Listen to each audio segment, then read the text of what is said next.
Alors, si toi, t'es entrepreneur, que t'es à ton compte, moi, je voudrais te proposer une chose, c'est de te rappeler ton premier gros succès. La première fois, pas forcément gros succès, c'est-à-dire en volume ou en nombre ou en argent ou quoi, mais quelque chose duquel t'as vraiment été satisfait, tu t'es dit, ouais, là, j'ai vraiment mis le doigt sur un truc qui marche, quoi. Enfin, j'ai mis le doigt sur un truc qui marche et ma vie est sauvée. Quand tu te remets dans ta tête à ce moment-là, quand tu te remémores ce moment-là, tu peux voir que à chaque fois, c'est la même chose. On se dit, ça y est, j'ai enfin un produit qui marche. Et ça veut dire que je vais continuer à faire des ventes pendant toute ma carrière, que j'aurai plus trop à réfléchir et que mon avenir est assuré. Et donc du coup, tu deviens euphorique, t'es content et tout. Et qu'est-ce qui se passe? C'est toujours la même chose. La deuxième étape, c'est que les ventes vont s'essouffler. Sur tous les produits, les ventes s'essoufflent. Sur toutes les idées qui marchent, mais même pas que les produits, si c'est un truc pour faire des vues, un truc pour faire des inscrits sur ta mailing list, un truc peu importe, t'as trouvé un super système, ça marche, c'est l'étape. Alors, t'as trouvé un super système, c'est l'étape 1. Tu le mets en place, ça fonctionne, c'est l'étape 2. Et l'étape 3, qui est inexorable, c'est que ça va s'essouffler. Inexorablement, les ventes, les résultats s'essoufflent. Et du coup, si tu continues à proposer le même produit aux mêmes personnes, ça peut pas durer bien longtemps. Pourquoi? Parce qu'au bout d'un moment, tout le monde, et là je te parle des produits, mais c'est vrai aussi pour le reste, c'est-à-dire que une fois que tu as un produit qui fonctionne, si tu continues à proposer exactement le même produit au fil des mois et au fil des ans, bon bah, au bout d'un moment, tout le monde dans ton audience, absolument tout le monde, est au courant que ton produit existe. Tu leur as déjà transmis tous les arguments possibles et imaginables pour les convaincre de les acheter, et donc à un moment, ça veut dire quoi? Ça veut dire que dans ton audience, il va rester juste deux types de personnes. Le type 1, c'est ceux qui ont déjà acheté ton produit, donc du coup, ils vont pas le racheter une deuxième fois, eux ils l'ont déjà acheté. Et puis le type 2, c'est les personnes qui l'ont pas acheté, qui savent qu'elles l'achèteront pas et que dans tous les cas, tu peux leur sortir tous les arguments de la terre, jamais ils ne l'achèteront.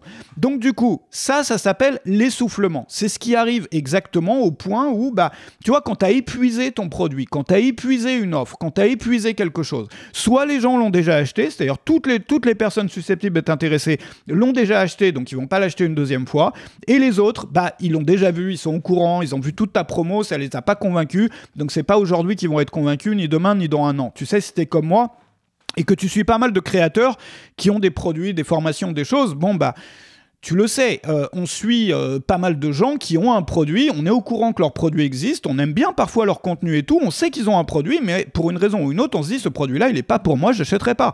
Et tu sais très bien que tu n'achèteras jamais le produit de ce créateur-là.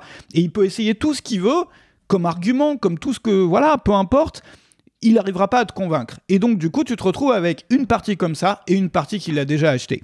Et il y a une façon de sortir de ça, de vaincre l'essoufflement. Parce que l'essoufflement arrive systématiquement, tu peux pas y échapper.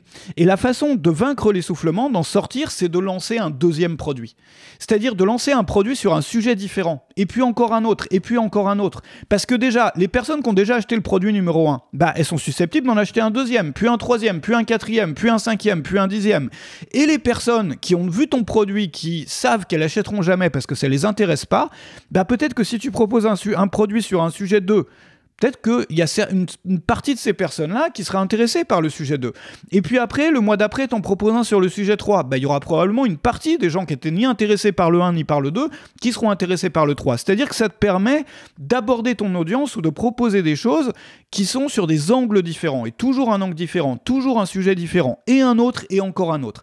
Et c'est la raison pour laquelle, quand on a une audience stable, moi ce que j'appelle une audience stable, c'est ce qu'ont la plupart des experts, des passionnés, des gens qui ne sont pas des influenceurs, mais qui font du contenu sérieux sur le web, ils ont une audience stable. Ça veut dire que ils ont beaucoup plus de fans existants ou d'inscrits existants que de nouvelles personnes qui les découvrent tous les jours. C'est-à-dire c'est toujours plus ou moins la même famille en ligne, on peut appeler ça. C'est-à-dire toujours plus ou moins les mêmes personnes. Il y a des nouveaux arrivants, c'est-à-dire qu'ils se font découvrir, mais c'est pas non plus...